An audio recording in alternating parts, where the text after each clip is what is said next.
बिहार में विधान परिषद की 11 सीटों के लिए सभी दलों ने अपने उम्मीदवारों की घोषणा कर दी है। इंडिया अलायंस की अगर बात की जाए तो पहले ही अपने उम्मीदवार घोषित कर दिए थे।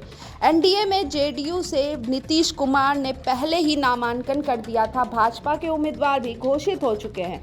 नामांकन की आखिरी तारीख आज यानी 11 मार्च को है। इस बार उम्मीदवारों के नाम को देखते हुए एक बात तो साफ हो गई है कि बिहार की राजनीति अब पिछड़े अति पिछड़े के इर्द गिर्द ही रहेगी।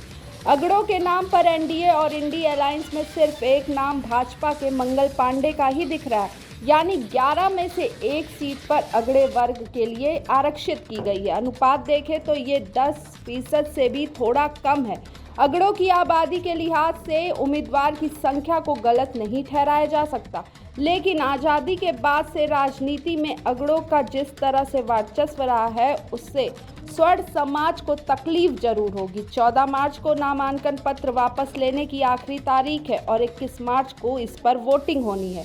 तेजस्वी यादव ने जब से आरजेडी की कमान अपने हाथ में ली है तब से वे तरह तरह के जुमले गढ़ते हुए नजर आ रहे हैं।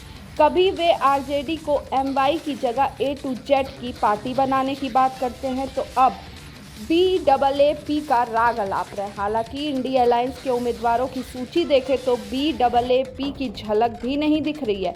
एमवाई से आगे निकलने का भी कोई प्रयास नजर नहीं आ रहा है। रिश्ते निभाने में भी इंडिया अलायंस पूरी तरह से विफल है। 17 विधायकों वाली कांग्रेस से किसी को मौका नहीं दिया गया है, जबकि पहली बार 12 विधायकों वाली पार्टी CPI से एक प्रत्याशी की घोषणा भी की गई है। जातीय आधार पर देखें तो अब्दुल बारी सिद्दीकी और फैजल अली मुस्लिम कोटे से आते हैं, तो राबड़ी देवी और शशि यादव बिरादरी के ही हैं।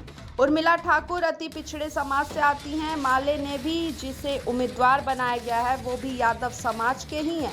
इससे एक बात तो साफ हो गई है कि बिहार में इंडिया अलायंस का नेतृत्व करने वाली आरजेडी ने अपनी एमवाई की लीक पर ही चलने का संकेत दिया है।